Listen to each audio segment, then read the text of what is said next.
ہر طرح کی حمد و ثنا اللہ رب العزت کے لیے ہے، جس نے ہمیں پیدا کیا اور ہمیں ہدایت بخشی۔ اس نے ہمیں اطاعت کے کاموں کا حکم دیا کیونکہ ان میں خیر اور برکتیں ہیں، اور حرام کاموں سے منع کیا کیونکہ ان میں نحوست، شر اور تباہیاں ہیں۔ میں اپنے رب کی حمد کرتی ہوں اور اس کا شکر ادا کرتی ہوں، اس کی ان نعمتوں پر جن کو اس کے سوا کوئی شمار ہی نہیں کر سکتا، ان نعمتوں پر جن کو ہم جانتے ہیں، اور ان نعمتوں پر بھی میں اللہ کا شکر ادا کرتی ہوں جن کو ہم جانتے ہی نہیں ہیں لیکن ہم ان نعمتوں سے فائدہ اٹھا رہے ہیں۔ اللہ سبحانہ تعالیٰ نے ہمیں پیدا کیا اور پیدا کر کے یوں ہی چھوڑ نہیں دیا بلکہ ہماری ہدایت کا بھی انتظام کیا۔ آدم علیہ السلام اس دنیا پر، اس پلانٹ پر سب سے پہلے نبی تھے، اور پھر اس کے بعد انبیاء کا سلسلہ ہمیشہ جاری رہا، یہاں تک کہ محمد رسول اللہ صلی اللہ علیہ وسلم خاتم النبیین پر آ کر مکمل ہو گیا۔ پھر اسی طرح اللہ سبحانہ تعالیٰ نے انسانوں کی ہدایت کے لیے انبیاء پر، صحیفے، رسولوں پر کتابیں نازل کی۔ بڑی بڑی کتابوں کے نام تو ہم سب کو معلوم ہیں، اور ان سب کے آخر میں ہمارے لیے ہدایت کا سرچشمہ قرآن حکیم بھیجا، جو محمد رسول اللہ صلی اللہ علیہ وسلم کے قلب مبارک پر نازل ہوا۔ اور آپ کیا تھے؟ چلتا پھرتا قرآن تھے۔ جو کچھ آپ نے قرآن میں سے تعلیم دی اس پر خود عمل کر کے بھی دکھایا۔ لہٰذا ہمارے لیے ہدایت کے دو بڑے سرچشمے ہیں، ایک ہے اللہ کی کتاب قرآن مجید، اور دوسرے ہے محمد رسول اللہ صلی اللہ علیہ وسلم کی سیرت، آپ کی سنت، آپ کی حدیث۔ قرآن مجید میں احکامات ملتے ہیں اور ان کی عملی تفسیر ہمیں رسول اللہ صلی اللہ علیہ وسلم کی زندگی میں ملتی ہے۔ آپ کا دن کیسے ہوتا تھا، آپ دن کیسے گزارتے تھے، ہمیں اپنے دن کیسے گزارنے چاہیے، اپنی زندگی کیسے گزارنی چاہیے، اس کے بارے میں ہمیں ضرور رہنمائی حاصل کرنی چاہیے۔ اس دنیا میں رہتے ہوئے کامیابی کے راستے کون سے ہیں اور حقیقی کامیابی کس چیز کا نام ہے، یہ ہم سب کو معلوم بھی ہونا چاہیے اور اس کی یاد دہانی بھی ہوتی رہنی چاہیے۔ اللہ سبحانہ تعالیٰ نے ہمیں رسول اللہ صلی اللہ علیہ وسلم کے ذریعے ہر وہ بات بتا دی ہے جس کی ہمیں اس زندگی میں ضرورت ہے، جس چیز کے بارے میں ہمیں رہنمائی چاہیے، وہ رہنمائی ہمیں فراہم کر دی گئی ہے۔ لیکن افسوس یہ کہ آج امت کی اکثریت اس رہنمائی سے غافل ہے۔ ہم تعلیم حاصل کرتے ہیں، یعنی دنیاوی تعلیم، اسکولز میں، کالجز میں، اور کرنی بھی چاہیے، کیوں نہ کی جائے۔ امت مسلمہ کی ضرورت ہے کہ اس کے افراد ہائیلی ایجوکیٹڈ ہوں، علم کے میدان میں، تحقیق اور ریسرچ کے میدان میں بہت آگے ہوں۔ علامہ اقبال کہتے ہیں نا کہ محبت مجھے ان جوانوں سے ہے جو ستاروں پہ ڈالتے ہیں کمند۔ تو ستاروں پہ کمندیں تو مسلمانوں کو ڈالنی چاہیے تھی، لیکن افسوس یہ کہ آج ہم اس میدان میں بھی پیچھے ہیں۔ تو اس لیے جو بھی بچیاں آج یہاں حاضر ہیں، میں ان سب سے یہ کہوں گی کہ وہ اپنی تعلیم کے میدان میں خوب محنت کریں، اور جتنا ان کو آتا ہے اس کو کافی نہ سمجھیں، اپنی تھنکنگ کو بہت ہائی رکھیں اور بہت آگے تک کے لیے سوچیں۔ یہ مت سوچیں کہ اچھا میں میٹرک کر لوں یا ایف اے کر لوں یا بی اے کر لوں اور جب رشتہ آئے، شادی ہو جائے تو بس پڑھنا لکھنا چھوڑ لوں، جو کہ ہمارے معاشرے کا عام طور پر ٹرینڈ بن چکا ہے کہ لڑکیاں اس وقت تک تعلیم حاصل کرتی رہتی ہیں جب تک ان کی شادی نہیں ہو جاتی، اور شادی ہو جاتی ہے تو کتابیں بند کر کے رکھ دی جاتی ہیں۔ حالانکہ میں سمجھتی ہوں کہ شادی کے بعد انسان کو زیادہ ضرورت پڑتی ہے اس بات کی کہ اب وہ علم حاصل کرے، کیونکہ شادی کے بعد کی زندگی ایک عملی زندگی ہوتی ہے، اور عملی زندگی کے لیے عملی رہنمائی بھی بہت ضروری ہے۔ بہرحال زندگی کا کوئی بھی حصہ ہو، ہمیں یہ یاد رکھنا چاہیے کہ ہماری کامیابی، ہماری فلاح صرف دنیا کی کامیابی نہیں ہے، بلکہ جب تک ہم آخرت میں کامیاب نہ ہوں اس وقت تک کامیاب نہیں ہیں۔ چاہے دنیاوی اعتبار سے ہم کتنا بھی آگے نکل جائیں، کتنی بھی ڈگریاں ہوں ہمارے پاس، کتنا بھی مال ہو، کتنی بھی زندگی کی عیش و عشرت ہمارے پاس ہو، لیکن اگر اللہ ہم سے راضی نہیں تو کچھ بھی نہیں۔ انسان کی اصل خوش قسمتی، انسان کی اصل سعادت اور اس کی محنتوں کا صلہ اس کے رب کے پاس ہے۔ لہٰذا ہماری ہر کوشش کی ڈائریکشن یہی ہونی چاہیے کہ ہم اپنے رب کو راضی کرنے والے ہوں۔ قرآن مجید میں سورۃ آل عمران میں آتا ہے فمن زحزح عن النار وادخل الجنۃ فقد فاز، جو آگ سے بچا لیا گیا اور جنت میں داخل کر دیا گیا وہ دراصل کامیاب ہوا۔ جنت سے کم کسی چیز پہ راضی نہ ہو۔ آپ اپنی کوششوں کو صرف یہاں تک نہ رکھیں کہ ہمیں دنیا میں تھوڑا سا فائدہ مل جائے، اچھی جاب مل جائے، اچھا پروفیشن ہو، عزت ہو، اچھا گھر ہو، اچھی گاڑی ہو، اینڈ دیٹس اٹ۔ یہ سب چیزیں تو ہم سے چھٹ جائیں گی۔ انسانوں کے پاس بہت کچھ ہوتا ہے لیکن اپنی قبر میں تو کوئی کچھ بھی نہیں لے کے جاتا۔ یہ تو سب دنیا کی کامیابیاں ہیں، اور یہ دنیا کی کامیابیاں ہمارے لیے کافی نہیں ہیں۔ ہم مسلمان ہیں اور ہمارا اس بات پر ایمان ہے کہ اس زندگی کے بعد ایک اور زندگی ہے، اور وہ زندگی ہمیشہ کی زندگی ہے۔ وَإِنَّ الدَّارَ الْآخِرَةَ لَهِيَ الْحَيَوَانُ، کہ آخرت کا گھر ہی تو دراصل زندگی ہے۔ وہاں جو زندگی ملے گی جنت میں، اس کو تو کبھی ختم ہونا ہی نہیں، وہ ہمیشہ ہمیشہ کے لیے، خالدین فیہا ابدا۔ یہ الفاظ بار بار آپ کو قرآن مجید میں ملیں گے۔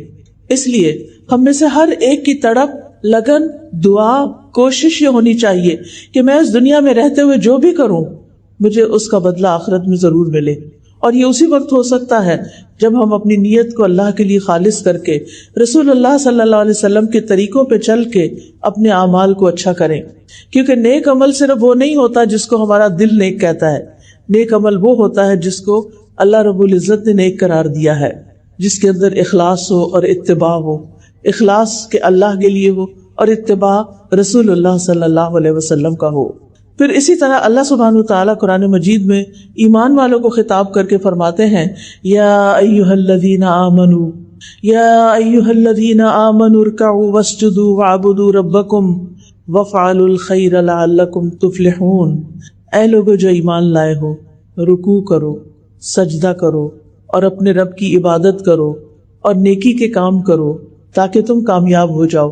تو ایک مومن کی کامیابی تو اس میں ہے کہ وہ اس دنیا سے رخصت ہو اور اس کا رب اس سے راضی ہو، اور رب نے جو احکامات اس کو دیے ہیں اطاعت کے، عبادت کے، ان کو پورا کر کے جانے والا ہو۔ تو سب سے پہلا کام جو اس آیت میں ہمیں بتایا گیا وہ نماز کا قیام ہے۔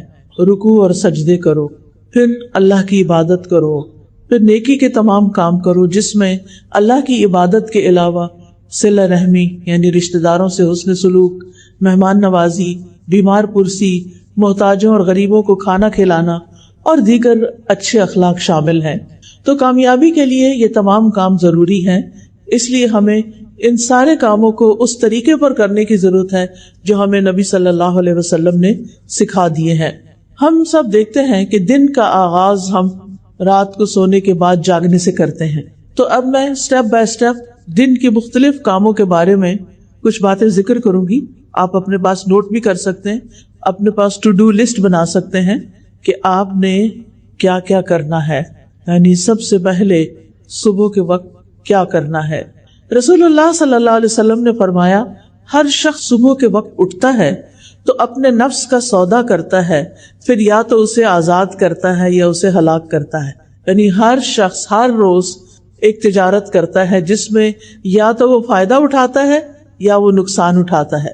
ہر روز ہمیں دن کے 24 آورز مل جاتے ہیں، اور 24/7 یعنی پورے ہفتے میں ہمیں ہر روز 24 آور ملتے ہیں۔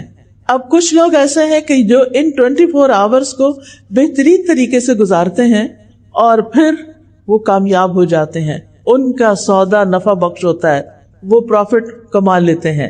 اور کچھ لوگ انہی 24 آورز کو ضائع کر کے دنیا میں بھی نقصان اٹھاتے ہیں اور آخرت میں بھی نقصان اٹھاتے ہیں۔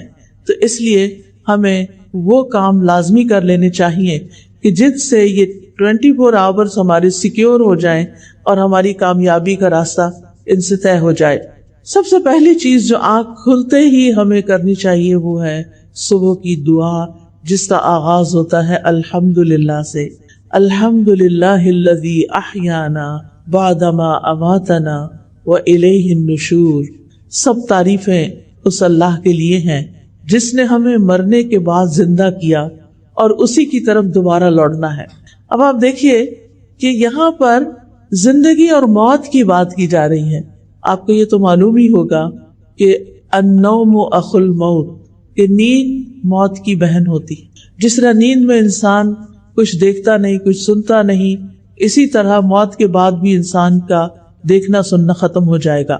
اب آپ دیکھیے کہ قرآن مجید سے ہمیں پتہ چلتا ہے کہ ہم جب رات کو سوتے ہیں تو ہماری ایک روح لے لی جاتی ہے، اسی وجہ سے وہ روح آپ دیکھیں کہ جہاں جہاں جاتی ہے، جو جو کچھ دیکھتی ہے، اس کا ایک کنیکشن انسان کے ساتھ بھی ہوتا ہے۔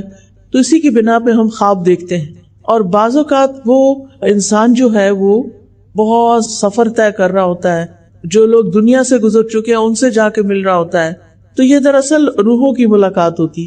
پھر جس شخص کو اللہ تعالیٰ زندگی دیتا ہے اس کی روح واپس اس کے جسم میں صبح جاگتے ہی لوٹا دی جاتی ہے، اور جن کی موت نیند کے اندر لکھی ہوتی ہے ان کی روح واپس نہیں آتی۔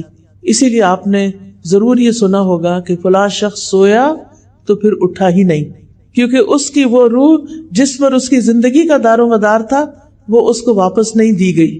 تو یاد رکھیے ہماری زندگی اور ہماری موت ٹوٹلی اللہ سبحانہ و تعالیٰ کے کنٹرول میں ہے۔ اس لیے ہر روز جب صبح ہمیں زندگی کا ایک اور دن ملتا ہے تو ہمیں کیا کرنا چاہیے؟ اللہ کا شکر ادا کرنا چاہیے کہ مجھے ایک اور دن مل گیا، اور پھر خوش ہونا چاہیے کہ مجھے اپنی آخرت کی کمائی کے لیے مزید وقت مل گیا ہے۔ اور یاد رکھیے کہ جب انسان شکر ادا کرتا ہے تو اللہ تعالیٰ کا وعدہ ہے لَإِن شَكَرْتُمْ لَأَزِيدَنَّكُمْ، اگر تم نے شکر ادا کیا تو میں تمہیں اور زیادہ عطا کروں گا۔ جو بندہ شکر گزار ہوتا ہے، گریٹفل ہوتا ہے، اس کی نعمتوں میں اضافہ ہوتا چلا جاتا ہے۔ پھر آپ دیکھیے کہ ہم عام طور پر بھی اللہ سبحانہ تعالیٰ کی اللہ کی تعریف کیوں کریں؟ آپ دیکھتے ہیں کہ قرآن مجید سے ہمیں پتہ چلتا ہے کہ کائنات کی ہر چیز اللہ کی تسبیح بیان کر رہی ہے۔ اگر یہ پہاڑ اور یہ درخت اور یہ پھول اور پھل اور یہ پتے اور یہ تمام چیزیں اللہ کی تسبیح کرتی ہیں تو پھر ہم پیچھے کیوں رہیں؟ ہمیں تو اللہ تعالیٰ نے افضل المخلوقات بنایا ہے، باقی چیزوں کو ہمارے لیے بنایا ہے۔ اگر آپ کے گھر پہ لگا ہوا درخت اللہ کی تسبیح کر رہا ہے اور آپ سو ہی رہے ہیں تو آپ سوچئے کہ پھر اللہ کے نزدیک وہ درخت زیادہ اچھا ہے جو اس کی تعریف کر رہا ہے، یا وہ انسان جو شیطان کے بہکاوے میں آ کے غافل ہو کے نماز کے وقت میں سو رہا ہے۔ قرآن مجید میں آتا ہے تسبح لہ السماوات السبع والارض ومن فیہن وان من شیء الا یسبح بحمدہ ولکن لا تفقہون تسبیحہم، ساتوں آسمان اور زمین اس کی تسبیح کرتے ہیں، یعنی اللہ سبحانہ وتعالیٰ کی، اور جو بھی ان میں چیزیں ہیں وہ بھی، اور کوئی بھی چیز ایسی نہیں مگر وہ اس کی حمد کے ساتھ اس کی تسبیح کرتی ہے، لیکن تم ان کی تسبیح کو سمجھتے نہیں، یعنی انسان کو ان کی زبان نہیں معلوم، ان کی تسبیح کا طریقہ نہیں معلوم۔ بے شک وہ ہمیشہ سے بردبار نہایت بخشنے والا ہے، یعنی اللہ رب العزت انسانوں کو معاف کر دیتا ہے کہ جس وقت ساری کائنات اللہ کی حمد بیان کر رہی ہوتی ہے، سارے فرشتے اللہ تعالیٰ کی عبادت میں لگے ہوئے ہوتے ہیں، وہاں ایک انسان جس کو اختیار دیا گیا، جس کو اللہ تعالیٰ نے چوائس دے دی ہے، وہ اپنی چوائس سے اللہ کی عبادت کرے تو ساری مخلوق سے افضل ہو جاتا ہے، اور جب وہ اللہ کی دی ہوئی اس آزادی سے فائدہ نہیں اٹھاتا اور اللہ کی نافرمانی کرتا ہے تو ساری مخلوقات سے زیادہ نچلا ہو جاتا ہے۔ ثم رددناہ اسفل سافلین، اسفل سافلین، سافل کہتا ہے نیچے گرنے والے کو، اور اسفل جو سب سے نیچے جا گرے۔ جب ساری کائنات اللہ کا ذکر کرے گی اور انسان نہیں کرے گا تو انسان تو پیچھے رہ جائے گا نا، اس کو تو عزت اسی میں ملے گی کہ وہ اپنی چوائس سے یہ سب کچھ کرے۔ نبی صلی اللہ علیہ وسلم نے فرمایا قیامت کے دن اللہ تعالیٰ کے سب سے افضل بندے وہ ہوں گے جو کثرت سے اللہ کی تعریف کرنے والے ہیں۔ تو اس لیے جو نعمت بھی آپ کو ملے اس پر الحمدللہ ضرور کہیے۔ حدیث میں آتا ہے الحمدللہ کہنا میزان کو نیکیوں سے بھر دیتا ہے۔ اتنا بڑا کلمہ ہے یہ کہ اللہ میں تیری تعریف کرتی، تیری حمد و ثنا کرتی۔ پھر اسی طرح اگر انسان پانی کا ایک گھونٹ بھی پیتا ہے، ایک گھونٹ، اور اس کے بعد الحمدللہ کہتا ہے تو اللہ تعالیٰ اس بندے سے راضی ہو جاتا ہے۔ اب آپ صبح کے وقت اٹھ گئے، صبح کے وقت اٹھ کر آپ نے دعا پڑھی، زندگی ملنے پر اللہ کا شکر ادا کیا۔ اب اس شکر کا عملی طریقہ کیا ہے کہ آپ نماز فجر ادا کریں۔ تو اٹھنے کے بعد پہلا کام نماز فجر ادا کرنا ہے، کیونکہ سورج نکلنے کے ساتھ ہی نماز فجر کا وقت چلا جاتا ہے، تو اس کو with in time, with in limits ہمیں ادا کرنا ہوتا ہے۔ فجر کی نماز جو ہے یہ عمل کی پہلی بنیاد ہے. اس وقت آپ نے ثابت کر دیا کہ آپ اللہ کے بندے ہیں یا اپنے نفس کے بندے ہیں. جو نفس کے بندے ہوتے ہیں وہ اپنی مرضی کے کام کرتے ہیں اٹھ کے، اور جو اللہ کے بندے ہوتے ہیں، جو اللہ کی عبادت گزار ہوتے ہیں، وہ پہلا کام کیا کرتے ہیں؟ نماز ادا کرتے ہیں. رسول اللہ صلی اللہ علیہ وسلم نے فرمایا، اللہ نے بندوں پر 5 نمازیں فرض کی ہیں، جس نے انہیں ادا کیا اور ان کا حق ہلکا سمجھتے ہوئے ان میں سے کچھ ضائع نہیں کیا، تو اللہ کا اس کے لیے قیامت کے دن کے لیے یہ وعدہ ہے کہ اس کو جنت میں ضرور داخل فرمائے.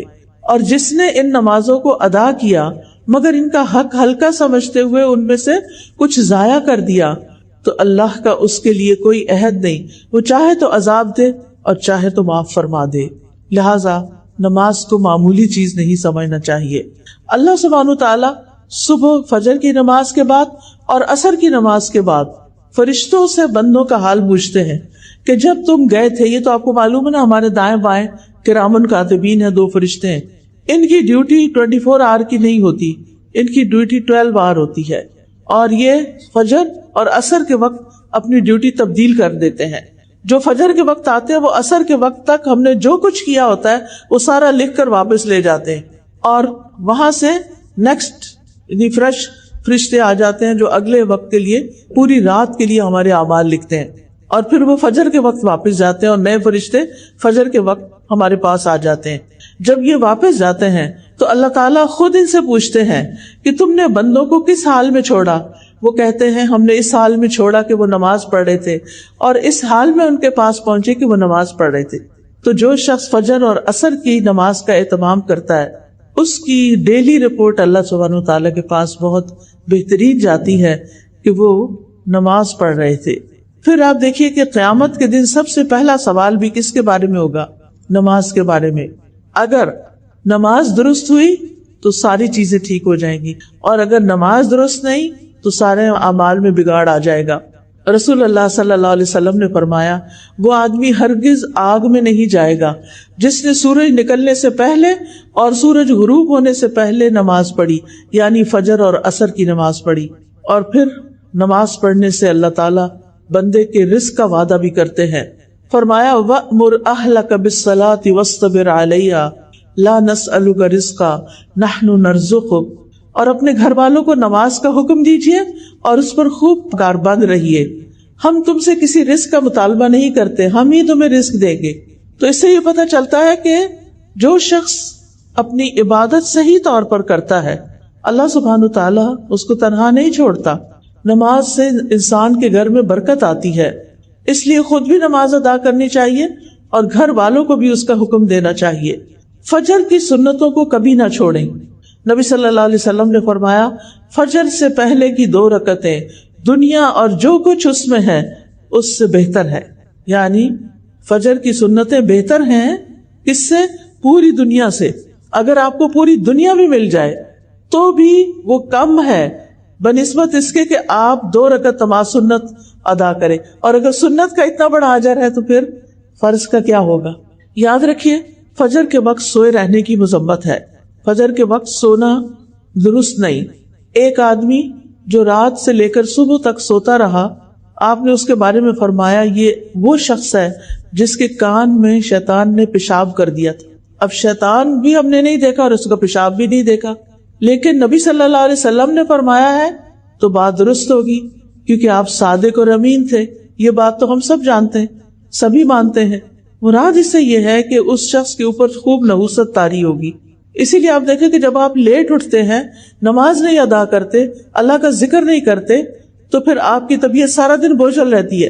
پھر آپ کی کوشش یہ ہو کہ نماز خشوع کے ساتھ پڑھے. خشوع کا مطلب نماز میں رونا دھونا نہیں. بعض لوگ سمجھتے ہیں کہ کچھ لوگ نماز میں بہت روتے ہیں لہٰذا ان کی نماز زیادہ خشوع والی ہے. ایسا نہیں. رونا خشوع نہیں ہوتا، بلکہ دل کا متوجہ ہونا اور اعضاء کا پرسکون ہونا، اس کو خشوع کہتے ہیں. یعنی نماز میں ہمیں ہلنا نہیں چاہیے، دائیں بائیں نہیں ہونا چاہیے، ایسے بھی جھوم جھوم کے بھی نماز نہیں پڑھنی چاہیے. نماز میں سٹل، بالکل ساکت کھڑے ہونا چاہیے کہ اگر کوئی پرندہ بھی آ کے بیٹھ جائے تو وہ بیٹھا رہے کہ یہ شخص شاید یہ کوئی پول ہے یا کچھ اور ہے. اور اس بات کا خیال رکھنا کہ میں اللہ کے سامنے کھڑی ہوں، اس سے خشوع آتا ہے. بہت سے لوگ یہ کوشچن کرتے ہیں نماز میں خشوع کیسے لائیں. بس یہ سوچ لیں نماز پڑھنے سے پہلے کہ میں اللہ سبحانہ وتعالیٰ کے سامنے کھڑی، پھر اپنے رب سے سرگوشیاں کریں، چپکے باتیں کریں، یعنی نماز کے الفاظ ادا کریں. خشوع کے بغیر نماز ایسے ہی ہے جیسے روح کے بغیر جسم. خشوع نماز کی روح ہے. اور کامیاب ہونے والے مومنوں کی صفت یہ ہے قد افلح المؤمنون الذین هم فی صلاتهم خاشعون. یقیناً فلاح پا گئے وہ مومن جو اپنی نمازوں میں خشوع اختیار کرتے ہیں. رسول اللہ صلی اللہ علیہ وسلم نے فرمایا جب کوئی شخص نماز پڑھتا ہے تو وہ اپنے رب تبارک و تعالیٰ سے سرگوشی کرتا ہے، چنانچہ اسے معلوم ہونا چاہیے کہ وہ اپنے رب سے کیا سرگوشی کر رہا ہے. لہذا جب آپ نماز میں ہوں تو بہت سکون کے ساتھ کھڑے ہوں، رکوع میں جائیں تو ٹک جائیں پھر کھڑے ہوں، سجدے میں جائیں تو ماتھا اور ناک آپ کا زمین پر ٹک جائے اور تسبیحات پڑھیں، ہر ہڈی اپنی جوڑ پر آ جائے اور پھر آپ سیدھے کھڑے ہوں. یعنی یہ نہیں کہ آپ رکوع میں گئے ہیں ایسے جلدی سے نیچے ہوئے پھر کھڑے ہو گئے پھر جلدی سے سجدہ. کئی لوگ تو دونوں سجدے بس ایک ہی دفعہ سر رکھ کے 2 دفعہ مار کے اٹھ جاتے ہیں. یہ تو سجدہ نہیں ہوتا. ہم اللہ کے سامنے کھڑے. نماز میں یہ سوچ ہمارے اوپر چھائی رہے، غالب رہے کہ میں اللہ کے سامنے ہوں، میرا رب مجھے دیکھ رہا ہے، اور اجر کو بھی سامنے رکھے. نبی صلی اللہ علیہ وسلم نے فرمایا تم جب بھی کوئی سجدہ کرتے ہو تو اللہ اس سجدے کی وجہ سے تمہارا ایک درجہ بڑھا دیتا ہے. ہر سجدے کی وجہ سے ایک درجہ بڑھ جاتا ہے اور اسی کے ذریعے تمہاری ایک خطا بھی مٹا دیتا ہے. تو یاد رہے گی یہ بات. سجدے سے کیا ملے گا؟ ایک درجہ بلندی، یعنی پہلے جنت میں جہاں مقام تھا اس سے اوپر ہو گئے، اوپر اوپر اوپر. اور کیا ملتا ہے؟ ایک خطا مٹ جاتی ہے، ایک غلطی صاف ہو جاتی. نماز کے بعد فوراً مصلی سے نہیں اٹھے، بیٹھے رہیں، ذکر اذکار کریں. کیوں؟ اس لیے کہ اس کا بہت بڑا اجر ہے.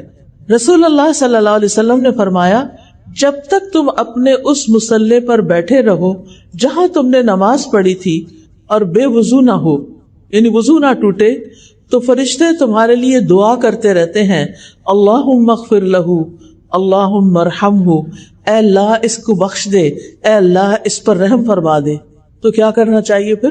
اپنی جگہ پر تھوڑی دیر بیٹھ کے تسبیحات کر کے دعائیں فرشتوں کی لے کے پھر اٹھیں. اب یہ جو تسبیحات ہے نا 2 طرح سے ہیں. ایک تو ہے 33 بار 33 مرتبہ اللہ اکبر، اور پھر آخری بار لا الہ الا اللہ وحدہ لا شریک لہ لہ الملک و لہ الحمد وہو علی کل شیء قدیر. تو یوں کہنے سے 34 دفعہ ہو جاتا ہے، اور حدیث سے یہ پتا چلتا ہے کہ اس نے اپنی تسبیح پوری کر لی.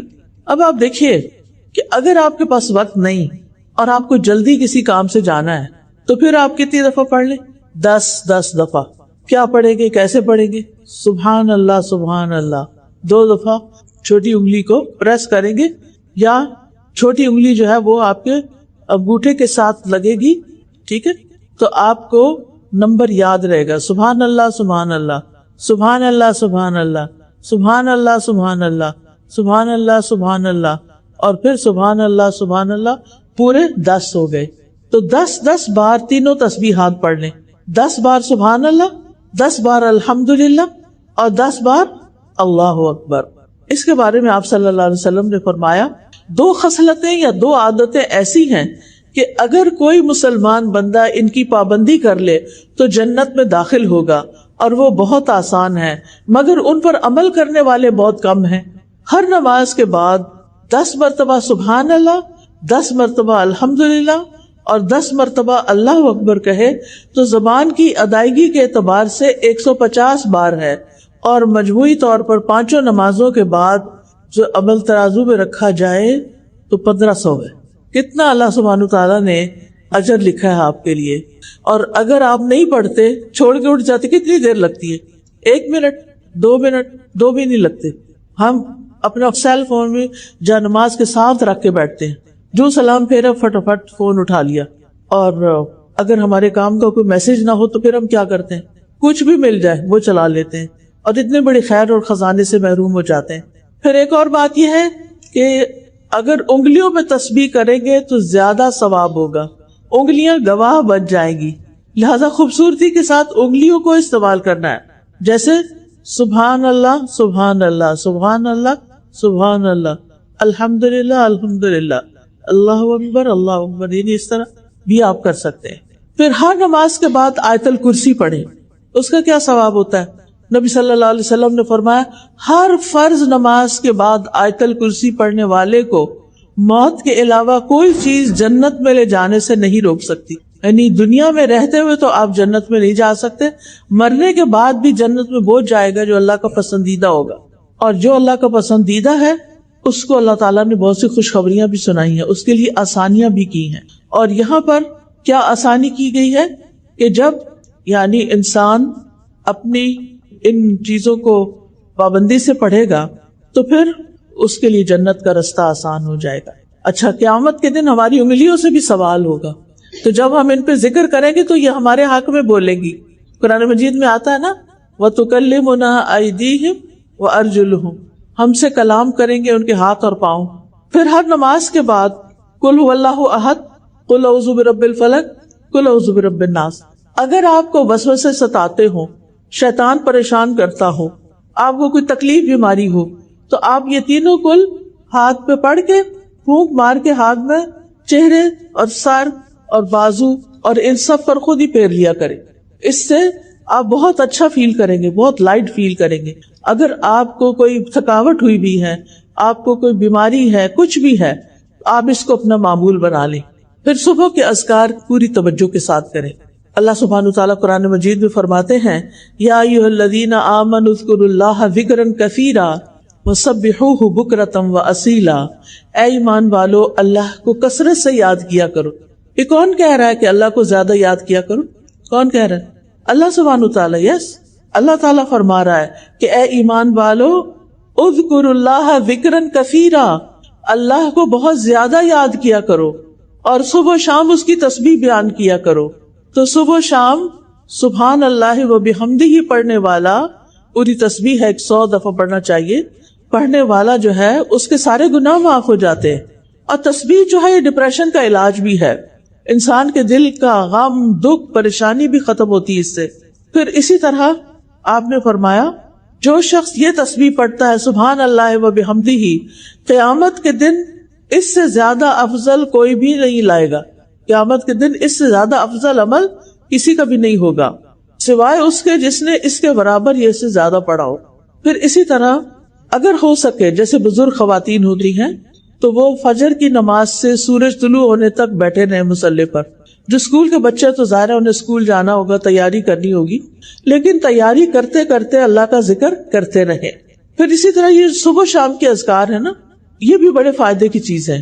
صبح شام کے اذکار کے بارے میں شیخ ابن عثیمین کہتے ہیں کہ صبح شام کے اذکار اپنے پڑھنے والوں کے لیے اس قدر وسیع، عظیم فوائد اور برکتوں پر مشتمل ہے کہ اس کا احاطہ نہیں کیا جا سکتا، اس کو بیان نہیں کیا جا سکتا۔ صبح شام کے اذکار دل اور روح کی غذا ہے، دل میں سکینت ہوتی ہے، اطمینان ہوتا ہے، راحت اور مسرت حاصل ہوتی ہے۔ پھر اسی طرح یہ اذکار دنیا اور آخرت میں سلامت رہنے کا ذریعہ ہے۔ جو شخص یہ اذکار پڑھے گا وہ سلامت رہے گا۔ پھر یہ خیر و برکت کا دروازہ کھولنے والے کلمات ہیں۔ پھر اسی طرح جو شخص صبح کے وقت ان کو پڑھ لیتا ہے اس کے لیے خیر و برکت کا دروازہ کھل جاتا ہے۔ پھر اسی طرح انسان شر کے واقع ہونے سے پہلے اور واقع ہونے کے بعد اسے ہٹانے کا ذریعہ بھی بنائے، یعنی ذکر کو۔ پھر آپ دیکھیے کہ ذکر کرتے ہوئے انسان اللہ کی نعمتوں کو یاد کرتا ہے، اس کی مہربانی کو یاد کرتا ہے، اللہ کے سامنے اپنے عجز و انکساری کا اظہار کرتا ہے۔ اور پھر یہ ذکر جو ہے یہ انسان کے لیے دشمن کے مقابلے میں جیسے زرہ ہوتی ہے نا، ویسے ہی ہیں۔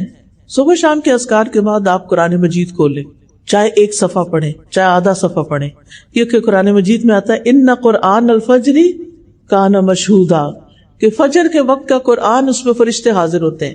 ہر ایک اپنی اپنی سہولت کے مطابق قرآن مجید کا کچھ حصہ ضرور پڑھے۔ قرآن غموں کا علاج ہے، سکون کا ذریعہ ہے، قرآن کی تلاوت سے اجر ملتا ہے، ایک حرف کے نتیجے میں کیا ملتا ہے؟ 10 نیکیاں. اور پھر کہتے ہیں کہ الف لام میم یہ بھی قرآن کے حروف ہیں. صرف یہ کہنے سے الف لام میم کتنی نیکیاں مل جاتی ہیں؟ جی ہاں، 30 نیکیاں. پھر آپ دیکھیں کہ جن گھروں میں قرآن پڑھا جاتا ہے وہ گھر اپنے رہنے والوں کے لیے کھلا ہو جاتا ہے، اس میں فرشتے حاضر ہوتے ہیں، شیاطین اس گھر کو چھوڑ دیتے ہیں، اس کی خیر و برکت بڑھ جاتی ہے. پھر اسی طرح اگر وقت ہو تو اسکول جانے سے پہلے آپ تھوڑا سا ترجمے سے قرآن ضرور پڑھ لیں. آپ کو معلوم ہے کہ میں نے دینی تعلیم جو ہے باقاعدہ کسی مدرسے میں داخل ہو کر نہیں لی، لیکن ان کے مدرسوں میں جو کتابیں پڑھائی جاتی ہیں ان میں سے بہت سی کتابیں میں نے اپنے والد سے پڑھی. اور ہمارا یہ پڑھنے کا اسٹڈی ٹائم کون سا ہوتا تھا؟ فجر کی نماز کے بعد. فجر کی نماز کے بعد وہ اتنا بابرکت وقت ہے کہ اس میں آپ تھوڑا سا بھی کوئی کام کریں گے تو بہت جلدی نمٹ جاتا ہے. اور جن گھروں میں قرآن پڑھا جاتا ہے، حضرت ابو ہریرہ کہا کرتے تھے بے شک قرآن پڑھنے کی وجہ سے گھر اپنے رہنے والوں کے لیے بہت کھلا ہو جاتا ہے، کشادہ ہو جاتا ہے، اس میں فرشتے حاضر ہوتے ہیں، شیاطین اس گھر کو چھوڑ دیتے ہیں، اس کی خیر و برکت حاصل ہوتی ہے. پھر اسی طرح قرآن مجید کو اپنا دوست بنا لیں، ہر جگہ آپ کے ساتھ ہونا چاہیے. اب تو خیر موبائل کے ذریعے ویسے بھی ساتھ ہوتا ہے، اگر آپ نے قرآن مجید کی اپلیکیشن ڈاؤن لوڈ کی ہوئی اور اس میں بک مارک بھی ہوتا ہے، جتنا آپ پڑھ لیں ایک دن وہاں بک مارک لگا دیں، پھر آگے اور اس طرح آپ پڑھتے چلے جائیں. قبر میں جب انسان کو لٹایا جائے گا، ہم سب نے جانا ہے نا قبر میں، اس میں تو کسی کو شک نہیں، ہم نے مرنا تو ہے ہی، انسان ہمیشہ کے لیے تو یہاں آیا نہیں. جب کوئی مر جاتا ہے تو اس کو جب دفناتے ہیں قبر کے اندر رکھتے ہیں تو قرآن جو ہے وہ بندے کے سرہانے کی طرف آ جاتا ہے، سر کی طرف. اور پھر فرشتہ جب اس کو عذاب دینے لگتا ہے تو وہ کہتا ہے کہ میں تو قرآن پڑھتا اور پڑھاتا ہوں. اور پھر تلاوت قرآن کا جو ثواب ہوتا ہے وہ اس جگہ پر آ جاتا ہے اور وہ فرشتہ اس کا کچھ بھی نہیں بگاڑ سکتا. جب فرشتہ سامنے سے آتا ہے تو صدقہ اس کو پرے دھکیل دیتا ہے، اور جب اس کے پاؤں کی طرف سے آتا ہے تو مساجد کی طرف چل کر جانا اسے دور کر دیتا ہے. پھر اس کے بعد 2 رکعت نماز اشراق، یہ ہمارے جسم کے 360 ہڈیوں کا کیا ہے، یعنی اس کو پڑھ کے گویا ہم ایک ایٹریبیوٹ پیش کر رہے ہیں اپنے آپ کو. اس لیے جیسے رات کے نوافل اہمیت رکھتے اسی طرح دن کے نوافل بھی اہمیت رکھتے. تو بہت ضروری ہے کہ ہم تھوڑا سا وقت ضرور نکالیں، ہمارے جسم کا صدقہ ہے. ہم میں سے ہر روز تو ہر شخص صدقہ نہیں کر سکتا، اتنے پیسے تو نہیں ہوتے سب کے پاس، لیکن اگر آپ یہ 2 نفل پڑھ لیتے ہیں تو آپ کے بدن کا صدقہ ہو جاتا ہے. پھر اس کے بعد یہ کہ ہم میں سے ہر ایک کو، چاہے وہ اسکول میں جاتا ہے یا نہیں، زندگی کے ہر موڑ پر کیا کرنا چاہیے؟ اپنے لیے علم نافع میں اضافہ کرنا چاہیے. اچھی کتابیں پڑھیں. ماشاءاللہ آپ اسکول کالجز میں جاتے ہیں، آپ کے پاس لائبریریز ہیں، آپ لائبریریز سے اچھی کتابیں نکلوائیں اور ان کا مطالعہ کریں. نبی صلی اللہ علیہ وسلم فجر کی نماز کے بعد سلام پھیرتے تھے تو یہ دعا کرتے تھے، اللہم انی اسألک علما نافعا وعملا ورزقا طیبا وعملا متقبلا، اور پاکیزہ رزق، طیب رزق اور عمل قبول ہونے والا یہ نصیب کر. تو علم نافع کیا ہے؟ علم نافع وہ نفع مند علم ہے جس سے انسان کی دنیا بھی سنورتی ہے اور آخرت بھی. لہٰذا اسکول کالج میں جو بھی آپ چیزیں ایسی پڑھ رہی ہیں جو آپ کو آئندہ زندگی میں کام آنے والی ہیں تو وہ علم نافع ہے. پھر اس میں دینی علوم بھی آ جاتے ہیں، دنیاوی علوم بھی آ جاتے ہیں. اور پھر یہ کہ علم سیکھنے اور سکھانے کے لیے اپنے اوقات مقرر کریں. ہر وقت کتابیں لے کے نہ بیٹھے رہیں. گھر والے کو کسی کام کے لیے بلائیں اور آپ کہیں مجھے تو پڑھنا ہے، اور ان کو کتابیں دکھا کے تو پھر آپ آرام کریں. تو ایسا نہیں ہونا چاہیے، ٹھیک ہے نا. پھر ناشتے کی باری آتی، ناشتہ ضرور کریں، اگرچہ کھجور ہی کھائیں. بہت سے بچے اسکول میں بھوکے چل پڑتے ہیں اور پھر کینٹین پہ آ کر جیسی تیسی چیزیں کھا لیتے ہیں، بس پیٹ بھر لیتے ہیں. پھر آپ دیکھیے کہ اگر آپ گھر سے ناشتہ کر کے چلے گئے، اور خاص طور پہ لڑکیوں کو کیلشیم کی بہت ضرورت ہوتی، اگر آپ 1 کپ دودھ اور 2 کھجوریں بھی کھا کے گھر سے آ جائیں تو دوپہر تک آپ کا گزارا ہو سکتا ہے، کام چل سکتا ہے. لیکن اس سے جو دونوں چیزوں سے آپ کو انرجی ملے گی، آپ کی قوت میں اور زیادہ اضافہ ہوگا. نبی صلی اللہ علیہ وسلم نے فرمایا دودھ کے علاوہ کوئی چیز ایسی نہیں جو کھانے اور پینے دونوں سے کفایت کرے، یعنی دودھ کو کھا بھی سکتے اور پی بھی سکتے.